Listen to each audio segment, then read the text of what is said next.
Bonjour Bandeko, bonjour Bandeko sur la Mara Sangwa Congo, bonjour tous les diasporas, combattants et combattantes, Congolais et la Katamboka, la Congolaise.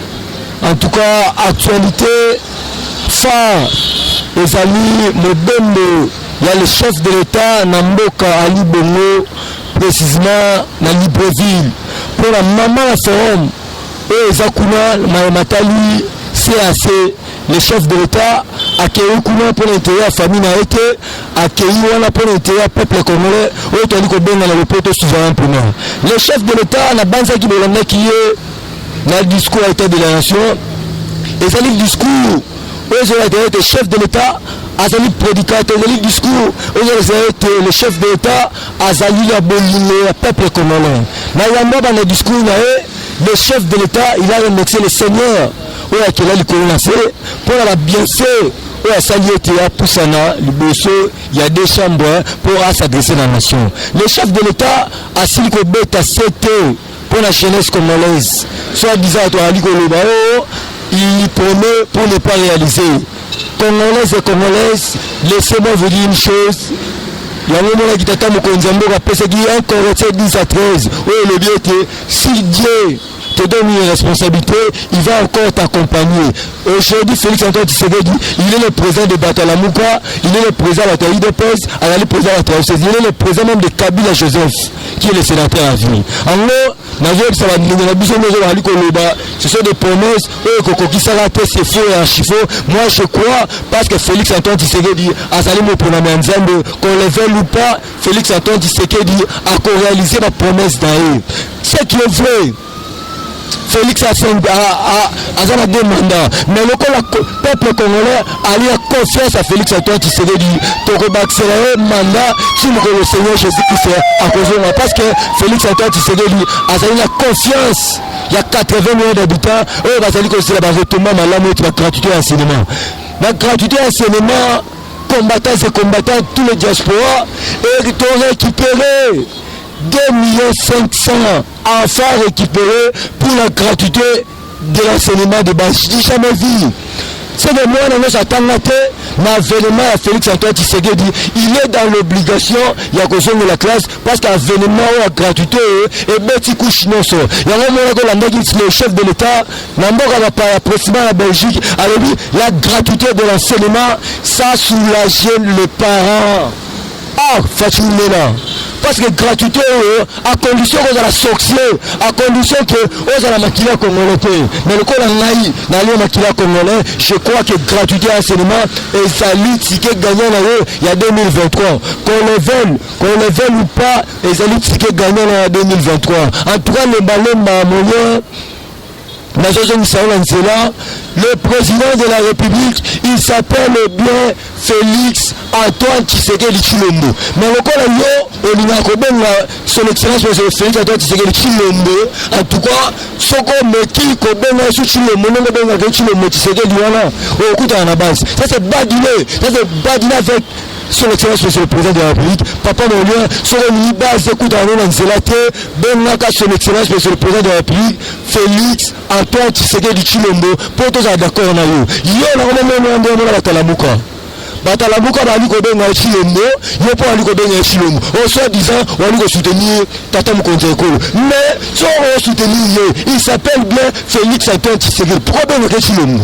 Entre Molière, Konimate, et là comme la Jean-Charles Maroche, député à FCC comme là-haut. En tout cas, je te mets en garde le malheur Molière, que ça soit ta première fois et ta dernière fois. Il y a combien son excellence monsieur le président de la République, Fatou Beton, Tshilombo Tshisekedi. Il s'appelle bien Tshisekedi Tshilombo. Voilà, je suis la recadé.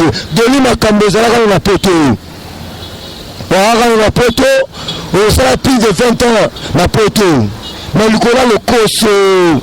Le moment na mboka il y a un peu comme na yo et landaka parce que ba comme ça va passer la biso na ba famille landaka le cola comme na ma kambe ya la yo ya ngo ali ko la prison le cola le koso vana na po na Canadien le va na po de te na ozo na mboka na nai po na ko na muta pepe est-ce que yo za de ça pepe au beta ba sanga la Santa Nkuna Nikolo ça il n'y a pas de troisième mandat, il y a son excellence, monsieur le président Joseph Kabila.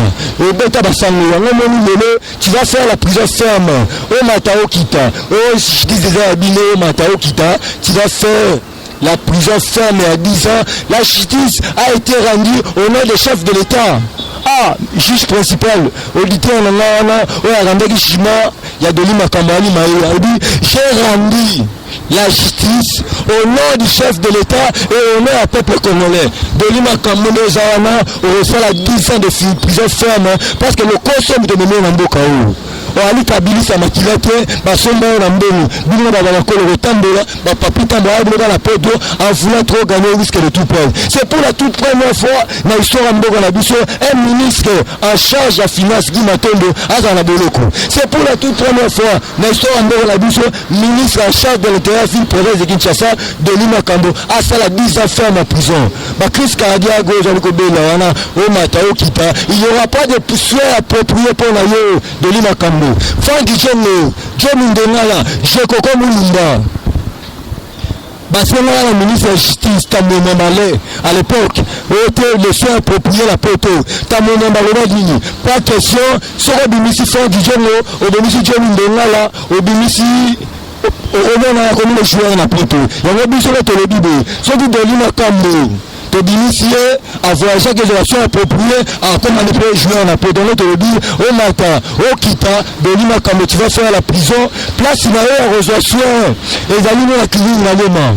Place où on a, te tire la soda, pour pas corriger, c'est le meilleur, dans le ban d'Amboka, et Zalité, parce que sur le bini, comme un joueur, il y a un autre boy, t'as mon moment, le banane est rattrapé, le Fachi président, ou le qui était fonction l'ordinateur, le fonction à la prison. Le reste de l'Imakambo, Ali Kosenga, Bassi approprié Liban Namboka. Nous sommes combattants de ne dit pas question, Jisamboka ne dit pas question, parce que le magistrat suprême, Ezali Tatam Kozekolo, Félix Antoine Tshisekedi, chef de l'État. Il y a nos combattants et combattantes, tous les diasporas, nous sommes, nous sa confiance.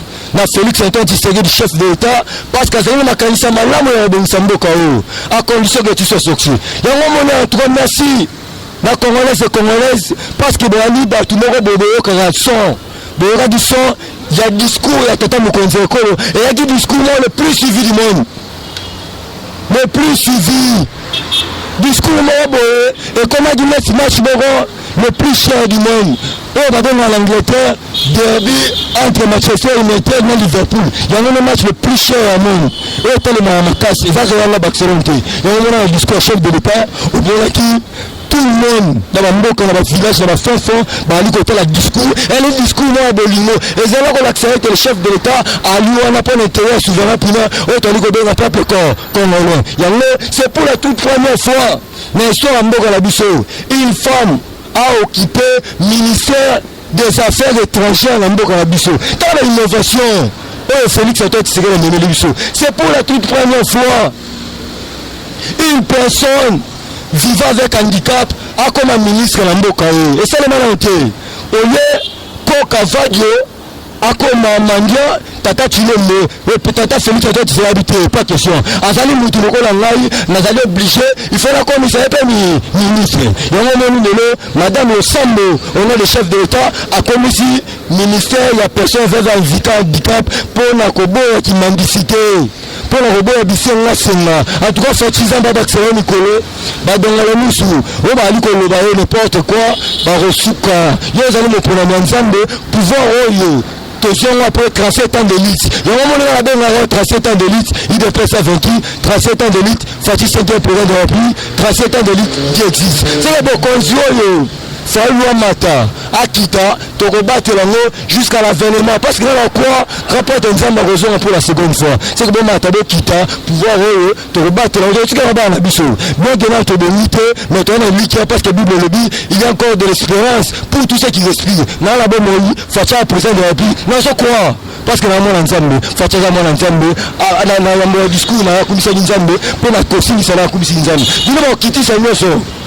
Mboka oyo ezalo kiti se suite Nzambe a dédié Mboka, Félix Antoine Tshisekedi, Mukola Maxi a dédié Mboka au nom du Seigneur Jésus-Christ pour établir la différence entre les occultistes na bae basambeba. Yango moni soko le baki na dédié Mboka na Mboka Nzambe, bon occultiste na bae ata ba Nzambe passé be. Yango moni lokola Seigneur Jésus-Christ za moko atanga liko na Seigneur Jésus-Christ. Et puis na discours na ye a lobi ete 2019 et ça kaka année à ténacité.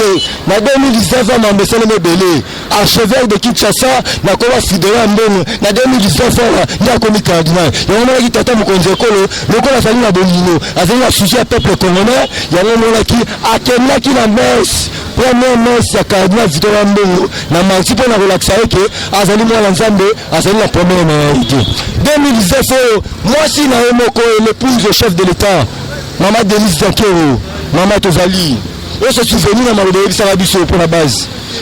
C'est que 2019, Denise Zakero a commis ambassadrice il y a ONU pour la viol faite à la femme. En 2019, Ndenge Chani Nabunda a commis aussi référentiel la politique Yamboka Nabiso. 2019, Denis Mukwekwe, prix Nobel. 2019 docteur Mouyembe prix Nobel. C'est que l'innovation est belle en 2019. Et puis, à l'objet pour la jeunesse, à l'objet jeunesse, vous à la calme. Jeunesse congolaise, Misala, pour le Misala, il y a des principes. Il faut pas former Bino. Il y a un moment qui a lobby à créer un ministère, il y a un métier pour former la jeune.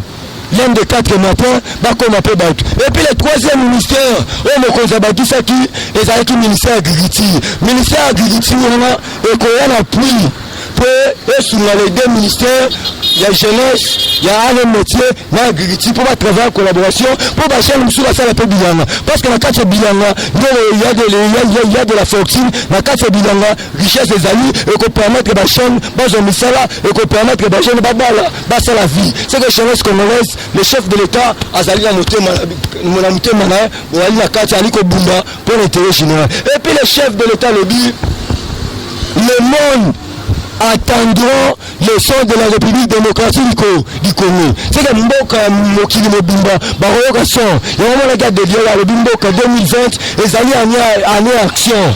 C'est que Zali Kolaksaye que, en 2020, le chef de l'État a causé la grande décision dans Mboka. C'est que le chef de l'État a relevé la défi de l'État. Congolais dans la vie qui meurt, Naboé à Félix Antoine Tshisekedi qui ne coachit. Congolais dans la vie sécurité, Naboé à Félix Antoine Tshisekedi sécurité. Naboé il est toujours comme un développement. On est tata mon conseil colo, vous avez ma camisa malamu pour la mboka. Et puis à le bien que biso na mboka la biso budget à 4 milliards. Et que ça possible que vous allez capable de remonter budget du milliard, vous allez utopité, ce sont des choses, la propre richesse d'Abisso, Tokoki, Kofuta Bampaku, Tokoki, que vous avez un budget à 10 milliards. Après cet exemple, Angola, pays, mais vous avez la guerre. Mais quelques années, le temps de l'UE, Angola, a budget à 32 milliards. À comment plus forte raison, la République démocratique du Congo. La bataille, c'est le discours à chef de l'État, combattants et combattantes congolaises, c'est Aliban Namboka, pourquoi? Parce que la carte à Félix Antoine Tshisekedi, grand pote Nzambe Bazali, a celui qui a assisté, à lui qui a bon, il y a peu marré, il y a combat toujours, mais qu'on travaille pour l'intérêt du peuple congolais. Ceux qui croient que Félix a échoué, bon, Matabo Kita, a retiré la gauche. Pour la bateau à l'eau, en 2023, Félix a signé le pouvoir pour récupérer le Bokosi. Bokonzi, le balano, pasteur Mukuna, Bukunzi.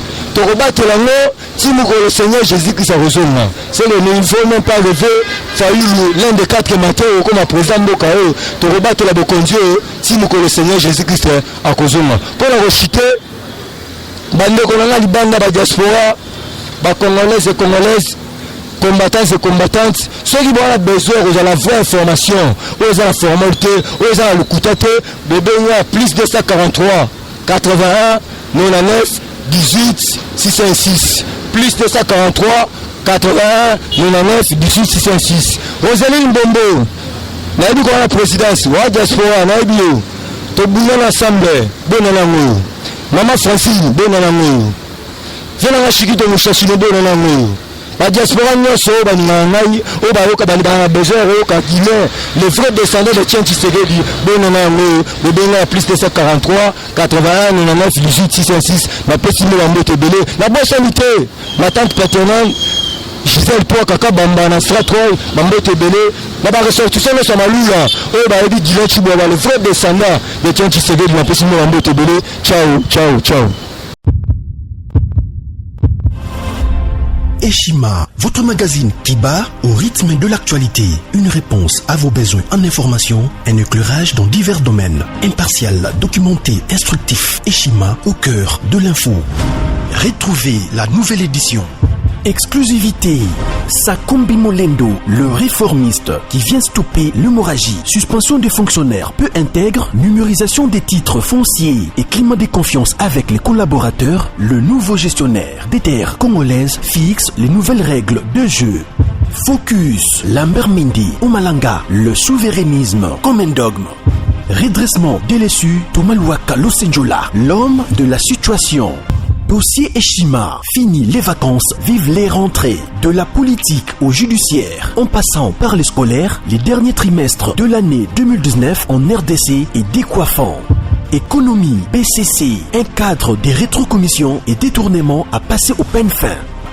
Découverte, Claude Ibalanki et Colomba, les coordonnateurs du MNS au centre de l'action de Félix Tshisekedi dans le Grand Lac. Les dialogues et pourparlers en RDC qu'en tire le peuple. Tubaou, la clé de la mythologie kassaïenne. Retrouvez l'intégralité du magazine Eshima dans les kiosques. Eshima Magazine, un nouveau standard d'information.